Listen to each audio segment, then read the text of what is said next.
Meus irmãos e minhas irmãs, a paz do Senhor Jesus. Livro de Neemias, capítulo 6, versículo de número 3, por favor. O texto diz assim, está sendo projetado. E enviou-lhes mensageiros a dizer: estou fazendo uma grande obra, de modo que não poderei descer, porque cessaria esta obra enquanto eu a deixasse e fosse ter convosco. E você diz amém. Amém. Pode tomar assento, muito obrigado. Eu quero também mandar a paz do Senhor para os meus pais, lá em Fortaleza, estão assistindo agora, tá? Que Deus os abençoe. Queridos irmãos, o tema que os senhores escolheram para esta festividade, retomada. A expressão retomada, opa, aí fica bom. Glória a Deus.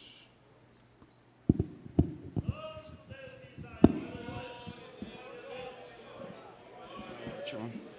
Oh, meus irmãos, me perdoe o transtorno, tá? Porque se eu não pregar com pedestral, eu saio voando no púlpito. E eu gosto de ficar quietinho aqui. Pronto.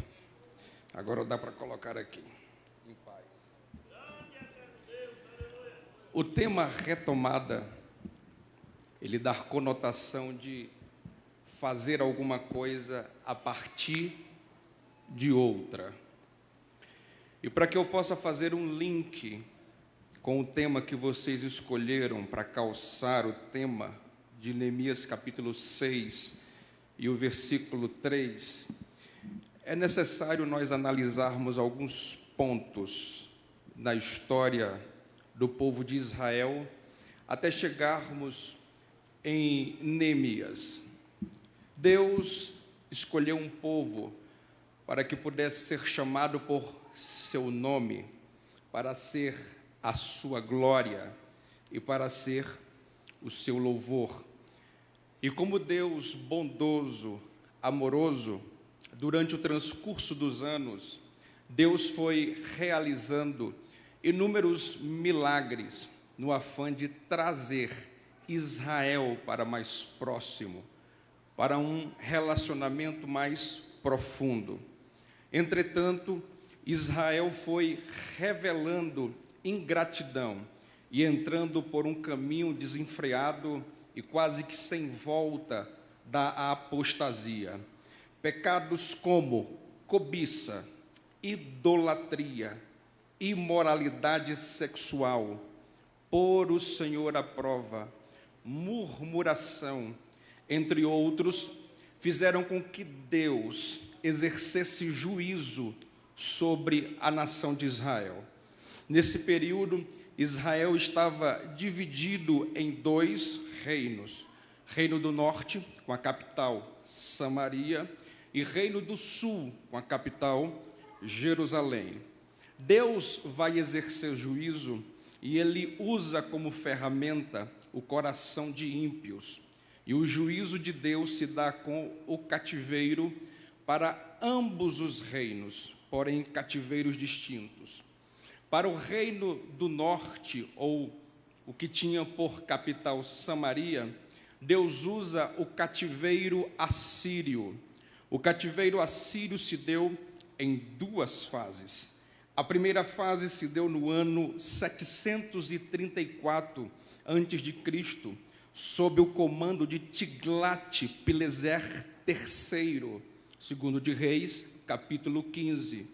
A segunda fase do cativeiro assírio sobre o reino do norte se deu no ano 722 a.C., agora sob o comando de Salmaniser e seu sucessor Sargão II. Nesta fase, Samaria foi totalmente destruída e o reino do norte deixou de existir, segundo de Reis, capítulo 17. Se não bastasse, ainda faltava o juízo sobre o reino do sul. E Deus agora vai aplicar outro cativeiro, agora o cativeiro babilônico. O cativeiro babilônico se deu em 3 deportações, todas sob o comando de Nabucodonosor II. A primeira deportação se deu no ano 605 a.C. Aqui, estima-se que um pequeno grupo de judeus foram levados cativos. Dentre eles estaria Daniel, Misael, Ananias e Azarias, ou popularmente conhecidos como Sadraque, Mesaque e Abednego. Daniel, capítulo 1. A segunda deportação se deu no ano de 597 a.C. O período era o 8º ano do comando de Nabucodonosor II.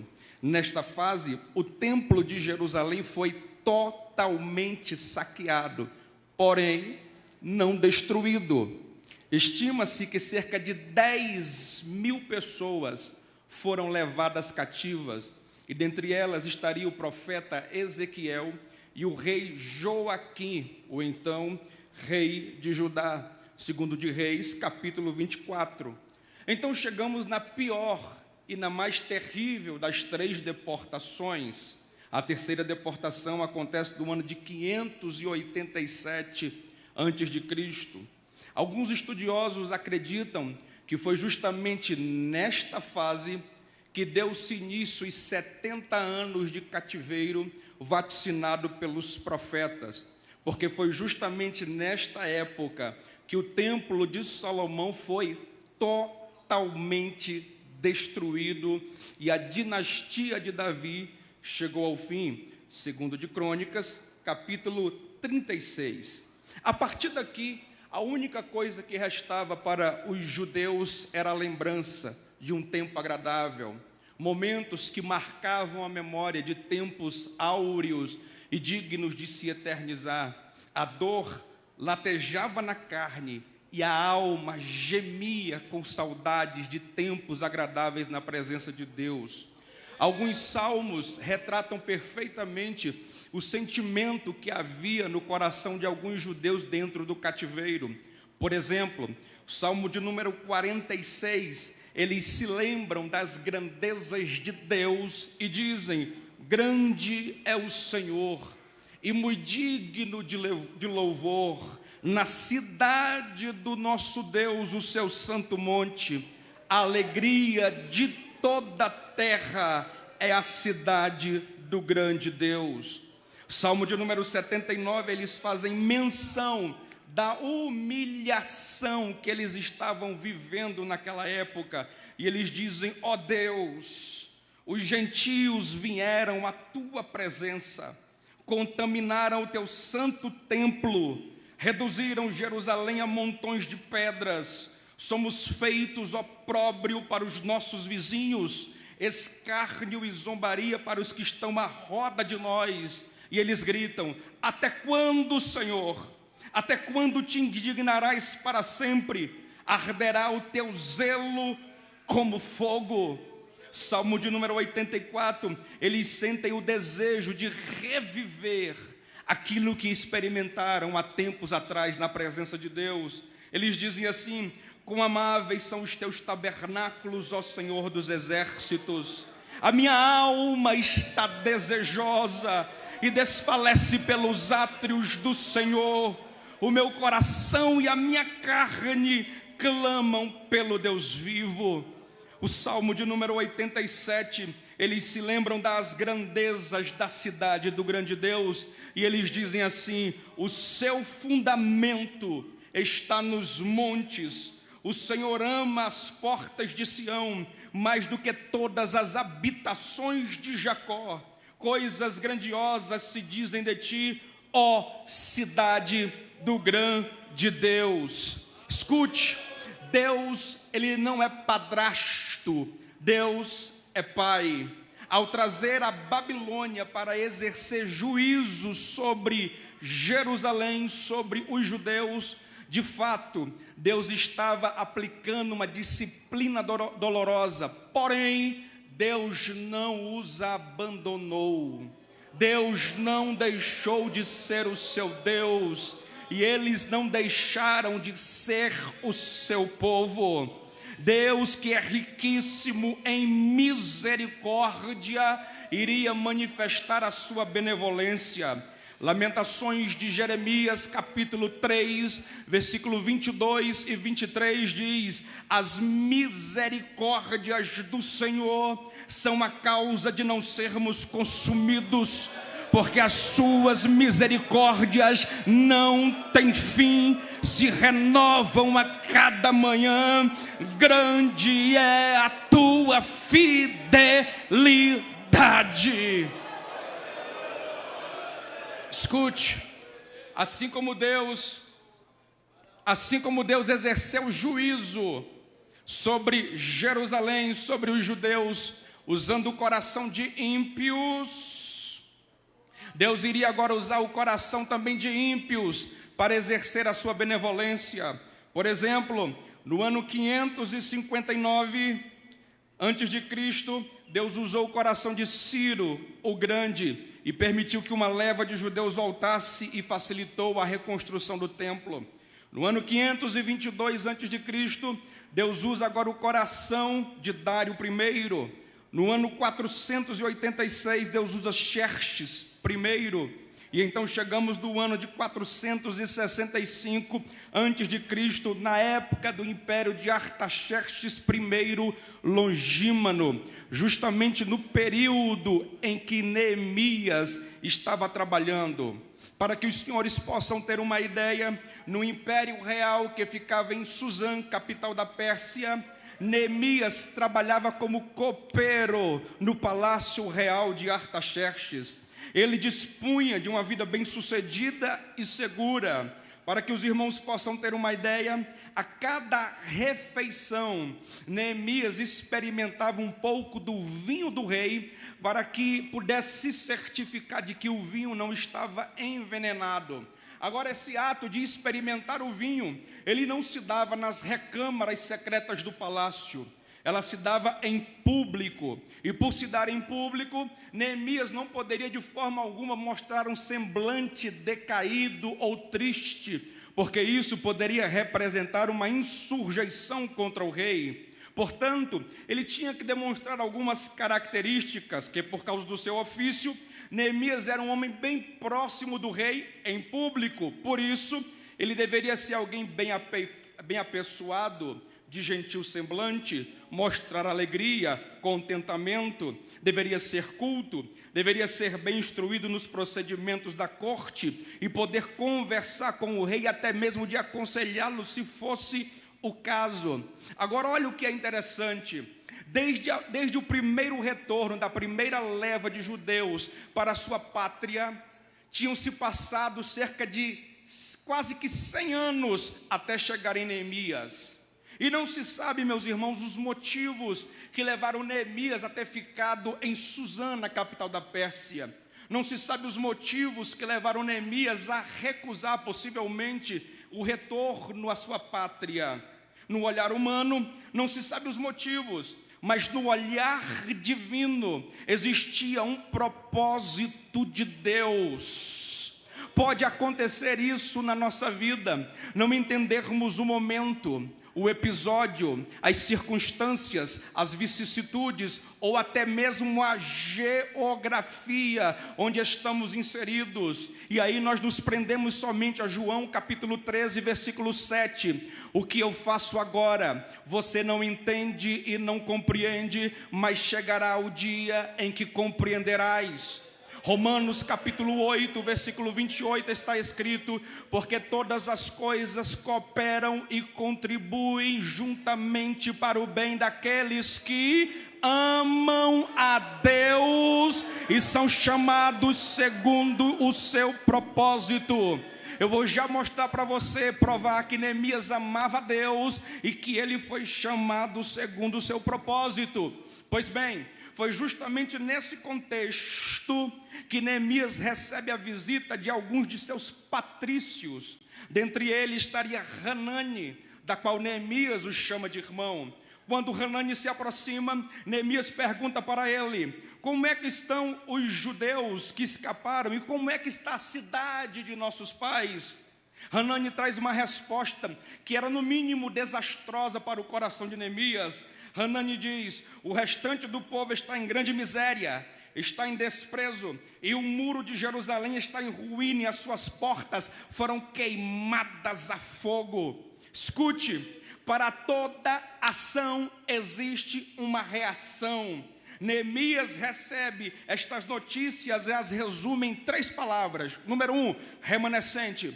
Número 2, ruínas. Número 3, opróbrio. A reação de Neemias foi: número 1, assentar-se. Número 2, chorar. Número 3, lamentar por vários dias. Número 4, empreender um jejum. E número 5, orar incessantemente a Deus. Neemias capítulo 1, versículo 5, está registrado um trecho da oração de Neemias. Ele diz assim: ah, Senhor Deus dos céus, grande e terrível, que guarda a aliança e a benignidade para todos aqueles que te amam e guardam os seus mandamentos. Observe a frase que Neemias diz: aqueles que te amam. Neemias fala isso porque ele tem absoluta convicção que ele ama a Deus. Agora, só a título de curiosidade, se eu perguntar aqui quem ama a Deus, possivelmente toda a igreja levantará a mão. Se você sair pelas ruas e ver um bebum com um copo de cachaça na mão na beira de um boteco, e você perguntar: você ama a Deus? Possivelmente ele vai dizer que ama a Deus. Se você perguntar para uma prostituta se ela ama a Deus, possivelmente ela vai dizer que ama a Deus. Agora observe, amar a Deus não pode ser da boca para fora, porque da boca para fora é atitude de fariseu. Jesus disse: esse povo me honra com os lábios, mas o coração está longe de mim. Existem pelo menos 3 características na Bíblia de alguém que verdadeiramente ama a Deus. A primeira delas é aquele que guarda a sua palavra. João capítulo 14, versículo 23, Jesus disse: aquele que me ama guarda a minha palavra, e meu Pai o amará, e viremos para ele e faremos nele morada. Entretanto, João 14, 24, Jesus disse: aquele que não me ama não guarda as minhas palavras. Escute, é impossível você dizer que ama a Deus se não tiver relacionamento com a palavra do Senhor. É impossível você dizer que ama a Deus se não for familiarizado com a Bíblia Sagrada. Por quê? Porque quanto mais profundidade da Bíblia, mais santo eu me torno. João 17, 17, Jesus disse: Pai, santifica-os na verdade, a tua palavra é a verdade. Salmo de número 119, versículo 11 está escrito: guardei a tua palavra no meu coração, para eu não pecar contra ti. À medida que eu me aprofundo na Bíblia, eu me afasto do pecado. Moody já disse: ou esta palavra me afasta do pecado, ou o pecado me afasta dessa palavra. Segunda característica de alguém que verdadeiramente ama a Deus é aquele que ama o seu próximo. 1 de João, capítulo 4, versículo 20 e 21, o apóstolo disse: e se alguém diz, eu amo a Deus, e odeia seu irmão, é mentiroso.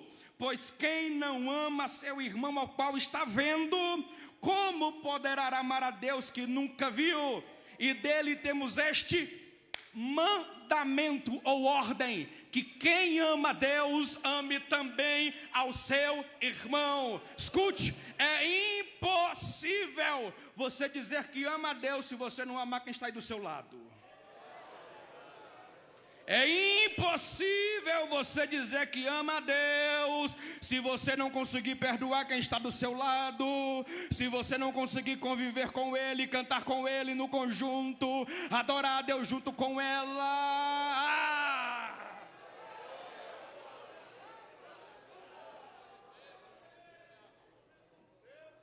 Terceira característica de alguém que ama a Deus é aquele que tem a consciência de que os seus olha a minha expressão, muitos pecados foram perdoados.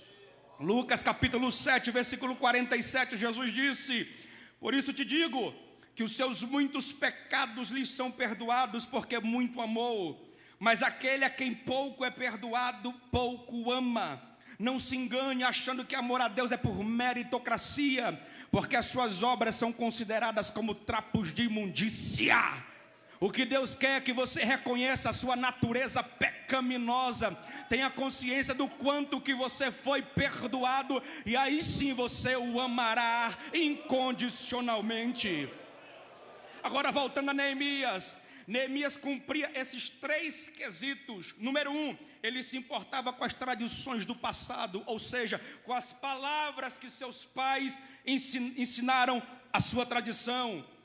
2, se preocupava com as necessidades do presente, ou seja, com o povo, se preocupava com o próximo. 3, ele se preocupava com as esperanças do futuro, com a manifestação da glória de Deus. Mas a glória de Deus só pode ser manifesta quando há perdão de pecados, quando há arrependimento, quando você olha para dentro de si e vê que não vale absolutamente nada, e você apela para a dependência do eterno e grandioso Deus.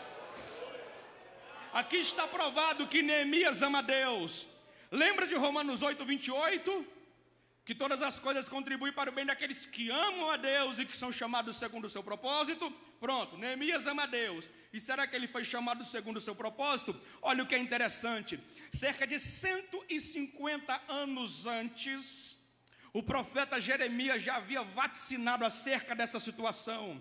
Jeremias capítulo 15, versículo 5, Jeremias diz assim: pois quem se compadeceria de ti, ó Jerusalém? Ou quem se entristeceria por ti? Ou quem se desviaria a perguntar pelo teu bem-estar? Isso foi 150 anos antes. 150 anos depois, Deus levanta Neemias como homem que foi escolhido para perguntar pela situação.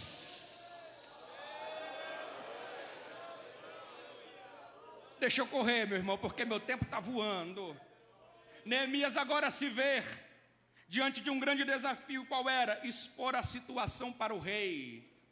Porque Neemias não era do tipo de crente irresponsável, de uma espiritualidade fajunta, que tudo está espiritualizando. Neemias não era do tipo, pastor Jerônimo, que dizia assim: ó, fui chamado pelo Senhor para ir a Jerusalém, então ó, estou partindo, quer goste ou quer não, fui. Porque tem cabra que é desse jeito, meu irmão. É uma agonia, é uma dor de cabeça. Só que Neemias era um homem muito sábio. Ele sabia que não poderia deixar o seu cargo sem a aprovação do rei. Não poderia ir a Jerusalém sem a autorização do rei. Por quê? Porque os monarcas do Oriente naquele período eram déspotas em absoluto. Não era nada fácil conversar com eles, muito mais ainda poder abordá-los ou convencê-los de algo. Para que os senhores possam ter a ideia, as palavras dos reis do Oriente naquela época poderiam significar vida ou morte. Raciocine comigo. Imagine se Neemias se precipita e aborda Artaxerxes primeiro, num dia que o rei estivesse indisposto, ou no dia que o rei estivesse descontente com algo, ou se fosse no dia errado, ou alguém tivesse perturbado a cabeça de Artaxerxes. Seria o fim. Neemias iria perder a cabeça. Todavia, como Neemias era um homem que temia Deus, amava a Deus e foi chamado segundo um propósito, Neemias acreditava em Deus e no poder da sua palavra. Escute bem, Neemias, quando soube da situação, escute, ele foi orar incessantemente, clamar incessantemente e chorar. Diga comigo, chorar. Pois bem, agora olha o que o chorar significava para Neemias. Neemias sabia que nossas lágrimas regam as sementes da providência que Deus colocou em nosso caminho. Deixa eu falar para você, existem sementes de providência para o problema que você está enfrentando, que Deus plantou no seu caminho. Agora essas sementes só serão regadas através das lágrimas que são oriundas das orações dos...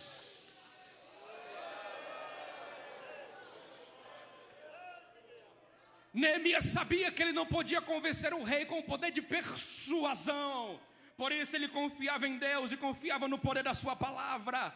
Provérbios capítulo 21, versículo 1 diz: como ribeiros de água, assim é o coração do rei na mão do Senhor, e este, segundo seu querer, o inclina. Neemias sabia que quem poderia quebrar o coração de Artaxerxes era Deus. Jeremias capítulo 23, versículo 29 está escrito: porque não é a minha palavra como fogo e martelo que despedaça a pedra. Neemias sabia. Agora olha o que é interessante: os judeus tinham o hábito de jejuar apenas uma vez por ano, no dia da expiação.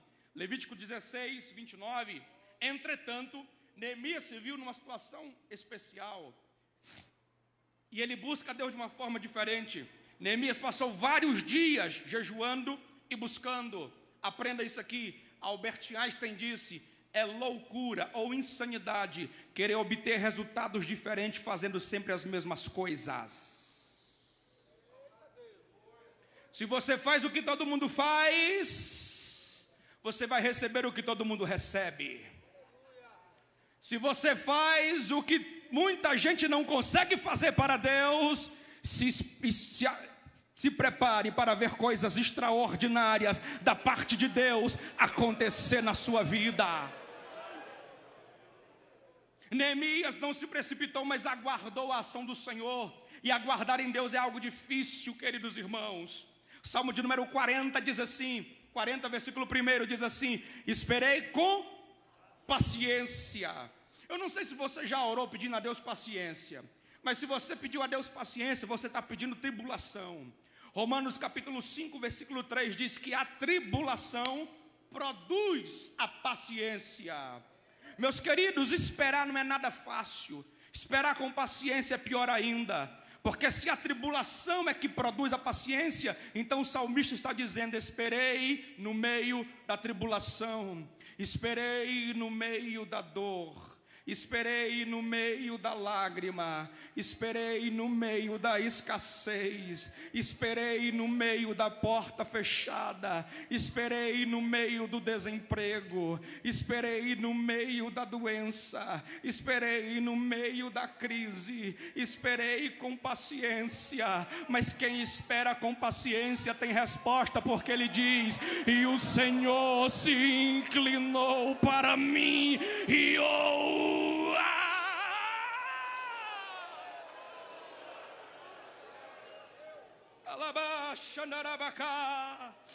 Neemias não orou e jejuou simplesmente por alguns dias, meus irmãos. Neemias jejuou e orou por 4 meses consecutivos, porque o mês que ele recebeu a notícia era o mês de Quisleu. Quisleu no nosso calendário está entre meados de novembro e meados de dezembro. A resposta chegou no mês de Nisan, que no nosso calendário vai de meados de março a meados de abril. Então Neemias orou incessantemente, jejuou por 4 meses. Agora olha o que é interessante: Deus não decepciona os seus. Depois de 4 meses orando, Neemias entra na sala do palácio real. O rei está no trono. Neemias vai dar o vinho para ele, coloca na taça, dá para o rei. Quando o rei pega a taça, olha para Neemias e vê que o semblante está caído. Neemias capítulo 2, versículo 2. E o rei disse: por que está triste o teu semblante? Lembra das características de que um copeiro teria que possuir? Ele não deveria se mostrar triste, porque isso poderia representar desgosto pela função, ou uma possível rebelião, isso poderia representar a morte. Só que Neemias não fez isso porque quis, não fez isso por autocomiseração, ele fez isso porque a alma estava doendo. Neemias capítulo 2, versículo 3, Neemias diz: viva o rei para sempre. Como não estaria triste o meu rosto, estando a cidade e o lugar dos sepulcros de meus pais assolada, e tendo sido consumida as portas a fogo. Neemias não estava se fazendo de coitadinho, não, ele estava sentindo a dor dos seus patrícios. Provérbios capítulo 15, versículo 13 está escrito: o coração alegre aformoseia o rosto, mas a tristeza do coração, o espírito se abate. Olha o que é interessante, Artaxerxes via a tristeza na face de Neemias, e Deus via a providência no coração do seu servo. Existem 3 frases na Bíblia, se você não der glória a Deus eu vou me embora agora. Existem 3 frases da Bíblia que acalmam o coração de qualquer crente que ama a palavra de Deus. A primeira delas, Êxodo capítulo 14, versículo 13, que diz: aquietai-vos e vede o livramento do Senhor. A segunda frase, Ruth capítulo 3, versículo 18, que diz: espera até que saibais o fim das coisas. E a terceira frase, Salmo 46, verso 10, que diz: aquietai-vos e sabei que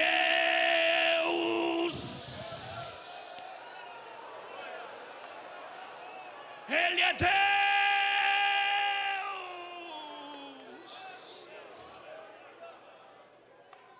Meus irmãos, eu vou resumir aqui.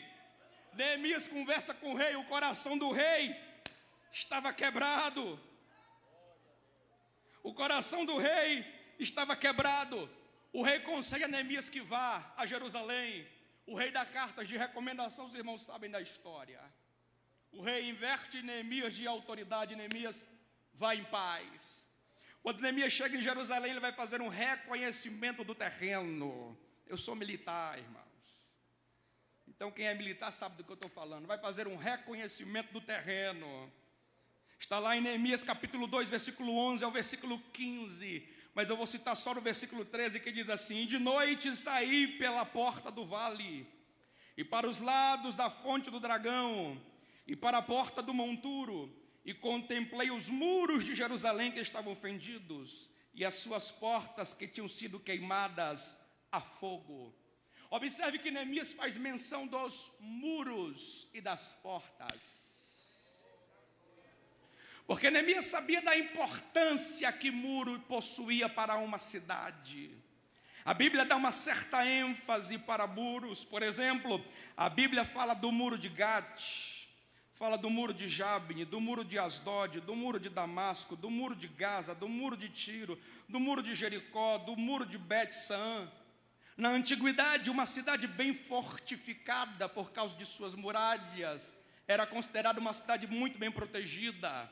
Neemias foi levado para o cativeiro babilônico, e a Babilônia, segundo alguns estudiosos, era considerada uma cidade inconquistável por causa das suas muralhas, que eram intransponíveis. Só para que os senhores possam ter uma ideia, as grandes muralhas da Babilônia possuíam cerca de 96 quilômetros de extensão, 90 metros de altura, 25 metros de espessura. Dava para fazer algumas casas populares, uma do lado da outra, em cima do muro.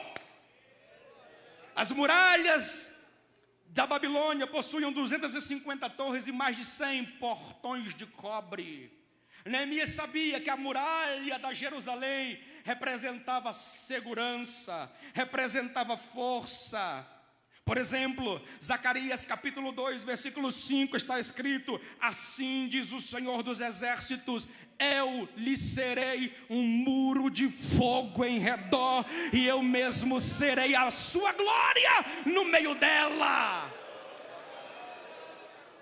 Ezequiel capítulo 42, versículo 20 diz que uma das finalidades do muro era separar o santo do profano.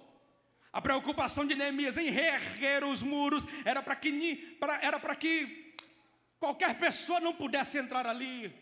E para com esse negócio de qualquer pessoa entra. Essa era a preocupação de Neemias. Agora olha o que é interessante, meus irmãos. Aqui eu entro no tema. Olha o que é interessante. Neemias olha para as muralhas e a expressão que ele diz é: eu quero reedificar. Não é edificar. Ele quer reedificar. A mesma conotação de retomada. Ou seja, reedificar é fazer a partir de alguma coisa.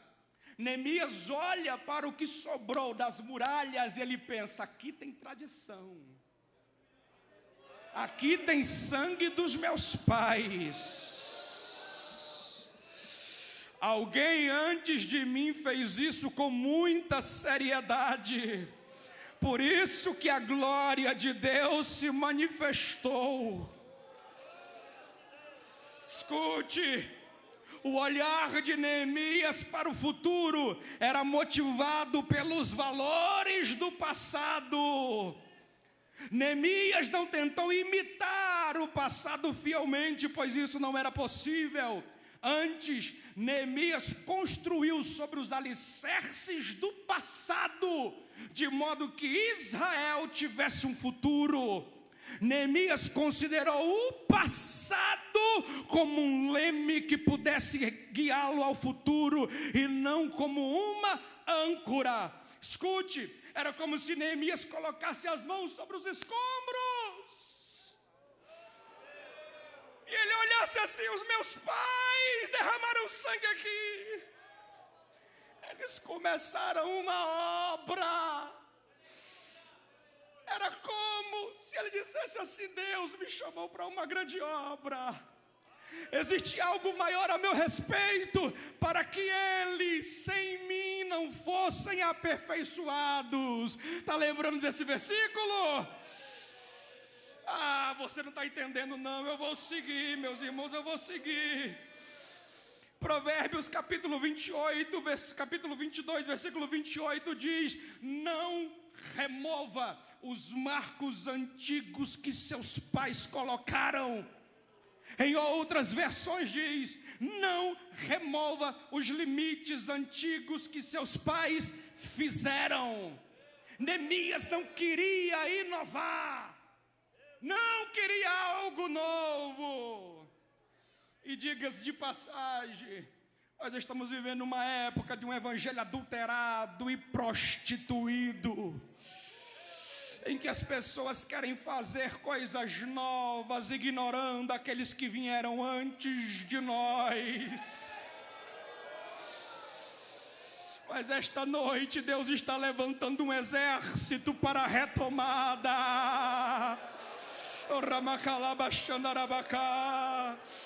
Agora olha uma coisa: todos aqueles que se atrevem, que se dispõem a retomar, vão passar pelo que Neemias passou. Neemias sofreu oposição, escárnio, conspiração, extorsão, conivência, difamação e traição. Olha o que é interessante, meus irmãos, como os restantes do muro tinham tanto valor. Neemias estava trabalhando na Jerusalém terrena, que tinha uma grande muralha e foi destruída, mas ficou os alicerces, não é? Agora olha o que é interessante: a Nova Jerusalém, para onde nós vamos morar, Apocalipse capítulo 21, lá diz que existe uma grande muralha que circunda a cidade. João está visualizando para a muralha e ele observa que a muralha tem 12 portas. Sobre as 12 portas está escrito o nome das 12 tribos de Israel. Em cada porta existe um anjo, cada porta é feita de pérola. Depois que ele observa isso, ele observa que a muralha tinha 12 fundamentos, ou seja, aquilo que sustentava a muralha. E o interessante é que em cada fundamento tinha o nome dos 12 apóstolos do Cordeiro. Por que isso, pastor? Porque Efésios capítulo de número 2, versículo 19, versículo 20 diz: assim que não sois forasteiros e nem estrangeiros, mas concidadão dos santos e da família de Deus, edificados sobre o fundamento dos apóstolos e dos profetas, do qual Cristo é a pedra principal de esquina. O que está dizendo aqui? Se alguém quiser entrar lá, vai ter que fazer a retomada a partir do fundamento dos apóstolos. E qual é o fundamento dos apóstolos? Qual é o fundamento dos apóstolos? Escute, querer retomar a partir dos fundamentos que está posto, não retomar a partir do fundamento que já está posto, é querer viver sem alicerce. Escute, querer retomar, fazer a retomada, sem atentar para os fundamentos que já foram postos, é querer viver sem alicerce. Provérbios capítulo 10, versículo 25 diz: como passa a tempestade, assim desaparece o perverso, mas o justo tem fundamento perpétuo. Segundo de Timóteo capítulo 2, versículo 19, está escrito: todavia, o fundamento de Deus permanece firme, tendo este selo: o Senhor conhece os que são seus, e qualquer que profere o nome de Cristo aparta-se da iniquidade. Escute, somente os crentes autênticos sabem o que está além dos fundamentos. Vou repetir, somente os crentes autênticos sabem o que é que está por trás do alicerce dos fundamentos. Salmo de número 87, verso 1 diz: o seu fundamento está nos montes santos, ó Deus. Hebreus capítulo 11, versículo 10, o patriarca Abraão disse: porque eu espero a cidade que tem fundamentos, da qual o artífice e construtor é Deus. Quem não retoma a partir dos fundamentos que foram colocados no passado, está negando a Cristo. E aqui eu vou já encerrar. Pastor, esse aqui é o meu tempo? Tá, ótimo. É o tempo que eu preciso. Escute. Quem não retoma a partir dos fundamentos que colocamos no passado, está negando a Cristo. 1 de Timóteo capítulo 6, versículo 17 a 19. Paulo está aconselhando aqueles que são ricos e que depositam a sua confiança nas riquezas. Paulo diz assim para ele: que vocês entesourem para si um bom fundamento para o futuro, para que possam se apoderar da vida eterna. Agora olha o que é interessante. Jesus estava com os discípulos e ele deu um discurso. Os discípulos acharam pesado demais o discurso. Aí Jesus diz: está achando ruim? Então vaza. Aí Pedro diz assim: Senhor, para onde iremos nós, se só tu tens as palavras de vida eterna? 1 Coríntios capítulo 3, versículo 11, o apóstolo Paulo disse: porque ninguém pode pôr outro fundamento além do que já está posto, que é Cristo Jesus. Agora olha o que é interessante, meus irmãos. 2 Coríntios capítulo 11, a partir do versículo 2, Paulo diz assim: porque eu tenho zelo de Deus por vós, porque eu quero apresentar-vos como uma noiva virgem imaculada a um marido, a saber, Cristo. Mas eu tenho medo, assim como a serpente enganou Eva, eu tenho medo que alguém vos engane, porque vindo e pregue outro Jesus, anuncie outro Espírito, assim vocês irão sofrer. Nós estamos vivendo numa época de uma apostasia, onde o evangelho está sendo adulterado e prostituído. 2 de Timóteo capítulo 3, o apóstolo Paulo disse assim: e há de ser que no fim dos dias os tempos seriam trabalhosos. Se nós queremos retomar, nós temos que trabalhar. E Paulo está dizendo que o fim dos dias seria difícil de se trabalhar. E ele diz por quê? Porque os homens seriam amantes de si mesmo. E para fazer a retomada, você tem que ser um seguidor de Cristo, não pode ser amante de si mesmo. Porque seguidor de Cristo nega-se a si mesmo, abraça a cruz e sai em demanda atrás do poderoso. Paulo disse: há de ser que no fim dos dias os tempos seriam trabalhosos, porque os homens seriam amantes de si mesmos, presunçosos, soberbos, gananciosos, ingratos, irreconciliáveis, caluniadores, obstinados, cruéis, sem afeto natural, sem amor para com os bons, desobedientes a pais e mães, mais amigo dos deleites do que amigos de Deus.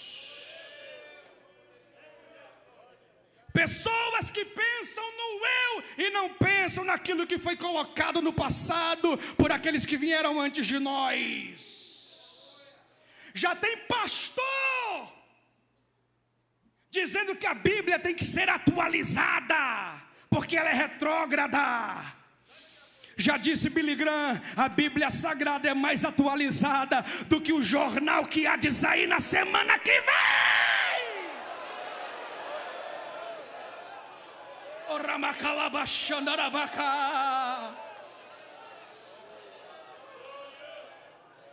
O interessante, queridos irmãos, tem até crente apoiando quem quer remover os marcos. Esses dias eu vi um miserável dizendo que esse padrão de família, pai e mãe, é coisa do passado, devemos inovar. Está querendo remover os marcos.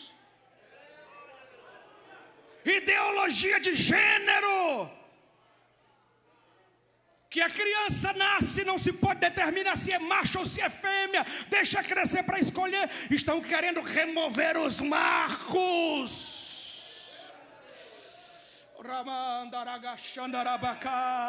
Querem modificar a nossa gramática, retirar o todos e todas e colocar todes. Estão querendo remover os marcos, mas esta noite Deus está levantando pessoas que vão fazer a retomada.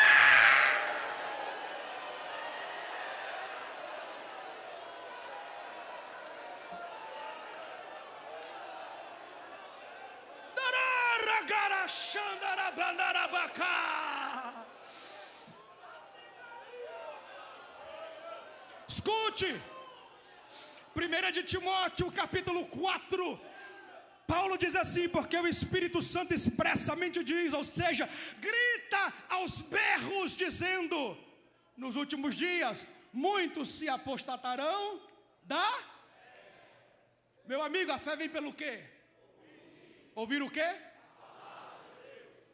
Se alguém se apostata da fé, porque se apostatou da palavra. Vai vendo onde é que isso vai dar. Olha o que Paulo vai dizer: porque nos últimos dias o Espírito Santo expressamente diz que muitos se apostatarão da fé, dando ouvidos a espíritos enganadores e a doutrinas de demônios. Não sou eu que está dizendo, é Paulo, que nos últimos tempos iria haver demônios nos púlpitos pregando. Agora, se teria demônios nos púlpitos pregando, é porque teria alguém recepcionando esse tipo de mensagem. 2 de Timóteo, capítulo 4, versículo 3 e versículo 4 diz: e chegará um tempo em que não suportarão ouvir a sã doutrina. Remonta isso aqui, ó, retomada. Sã doutrina faz menção daqueles que vieram antes de nós.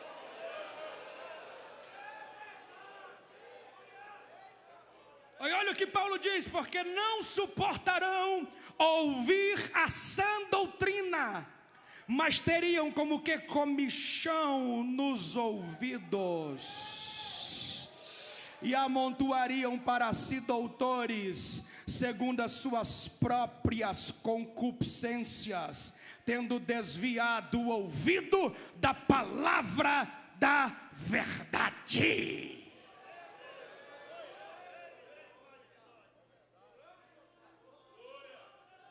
Quem remove a palavra, remove a fé. removeu a fé. Escute.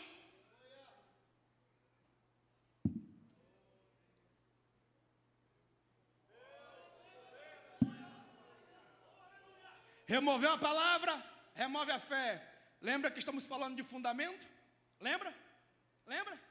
Pois bem, Hebreus capítulo 11 diz: porque a fé é o firme fundamento daquilo que se espera e a prova daquilo que se não vê.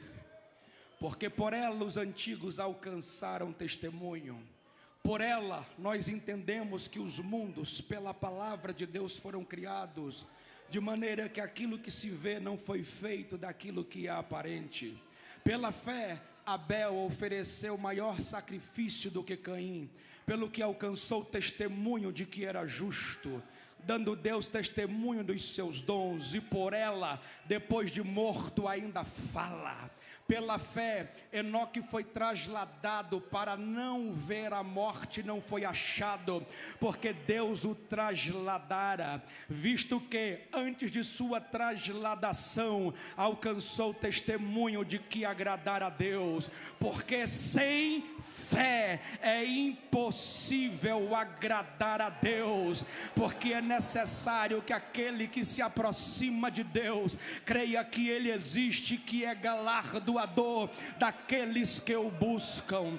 Pela fé, Noé, sendo avisado das coisas que não se via, temeu, e para a salvação de sua família preparou a arca, pela qual condenou o mundo, e foi feito herdeiro da justiça, que é segundo a fé. Pela fé, Abraão, sendo chamado, saiu para uma terra que havia de receber por herança, e saiu sem saber para onde ia. Pela fé, habitou na terra da promessa como em terra estranha, e habitou em cabanas com Isaque e Jacó, herdeiros com ele da mesma promessa, porque esperava a cidade que tem fundamentos. Pela fé, também a mesma Sara recebeu a virtude de conceber, e deu à luz já fora de idade, porquanto teve por fiel aquele que lhe tinha feito a promessa.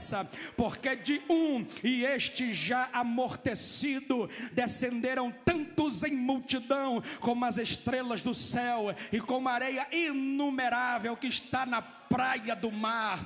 Todos estes morreram na fé, sem terem alcançado as promessas, mas vendo-as de longe, crendo nelas, abraçando-as, confessaram que eram peregrinos e estrangeiros na terra, porque os que isso dizem claramente mostram que buscam uma pátria. E se lembrassem daquela de onde haviam saído, teriam oportunidade de tornar, mas agora desejam uma melhor, isto é, a cidade celestial, da qual Deus não se envergonha deles de se chamar seu Deus, porque já lhes preparou uma cidade. Pela fé, Isaque, aleluia, abençoou a Jacó e a Esaú no tocante às coisas futuras. Pela fé, Jacó, próximo da morte, abençoou os 2 filhos de José e adorou encostado à ponta do seu bordão. Pela fé, José, próximo da morte, fez menção da saída dos filhos de Israel e deu ordem acerca de seus ossos. Pela fé, Moisés, já nascido, foi guardado por seus pais por 3 meses, porquanto viram que o menino era formoso e não temeram o mandamento do rei. Pela fé, Moisés, já grande, recusou ser chamado filho da filha de Faraó, escolhendo antes ser maltratado com o povo de Deus, do que por um pouco de tempo ter o gozo do pecado, tendo por maiores riquezas o vitupério império de Cristo do que os tesouros do Egito, porque tinha em vista uma recompensa. Pela fé deixou o Egito, não temendo a ira do rei, mas ficou firme como que vendo o invisível. Pela fé celebrou a Páscoa e a aspersão do sangue, para que o destruidor dos primogênitos lhes não tocasse. Pela fé atravessaram o mar vermelho como em terra seca, o que tentando os israelitas se afogaram. Pela fé os muros de Jericó caíram, sendo rodeados por 7 dias.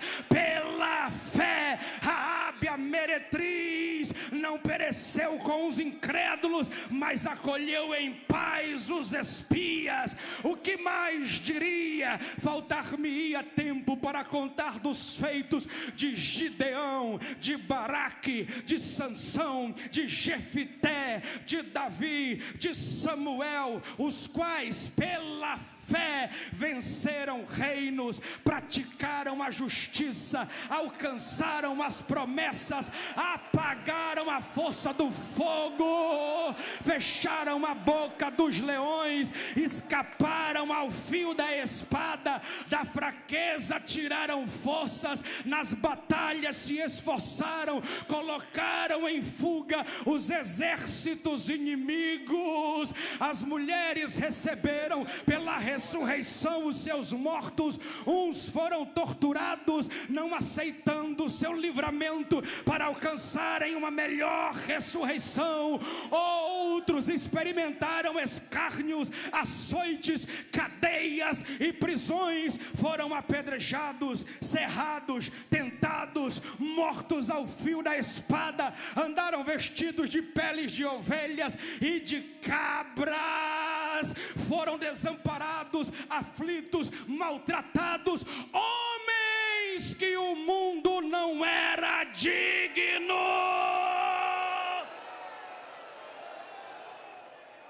Homens que andaram errantes pelos desertos, pelos montes, pelas covas e pelas cavernas da terra. Todos esses alcançaram testemunho da fé, mas não alcançaram as promessas. Agora recebe essa: provendo Deus algo muito maior ao nosso respeito, para que eles sem nós não fossem aperfeiçoados. Deus está dizendo: está na hora de você retomar o que eles deixaram e darmos próximo.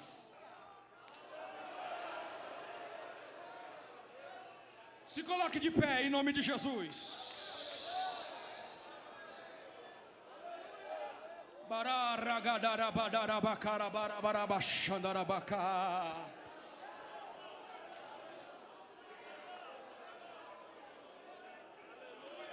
Eu quero falar em alto e bom som para o diabo e seus demônios. Vocês não vão trazer inovações para a igreja do Cordeiro. Nós vamos retomar a partir dos alicerces que nossos pais deixaram. Não vamos deixar a palavra de Deus por novidade.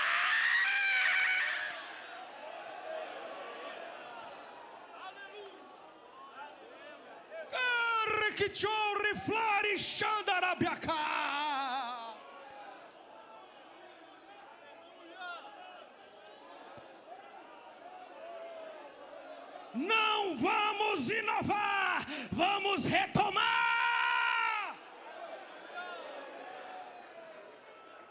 Essa igreja nasceu no fogo, cresceu no fogo, e agora está vindo meia dúzia de gato pingado para dizer que a onda agora é sensacionismo. Conversa é essa? Essa igreja ainda crê em língua estranha, profecia, interpretação de línguas, em cânticos espirituais. Nós vamos retomar o legado que nossos pais.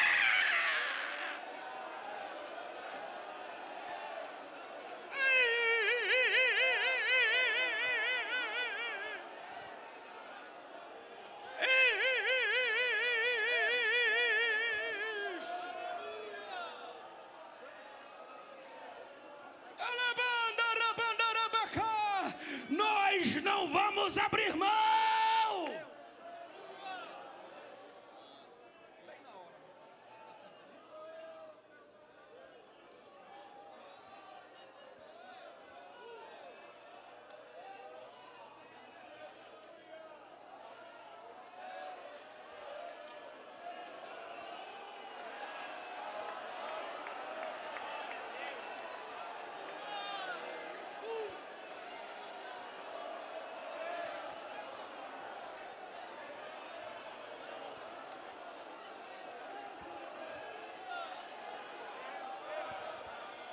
Perdeu, Satanás. Perdeu mais uma.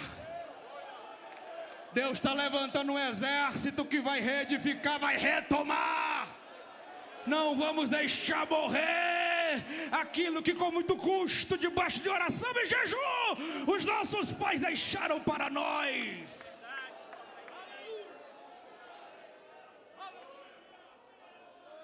Existe alguém entre nós que não é evangélico e quer entregar a sua vida a Jesus? Deus está contando com você para a retomada.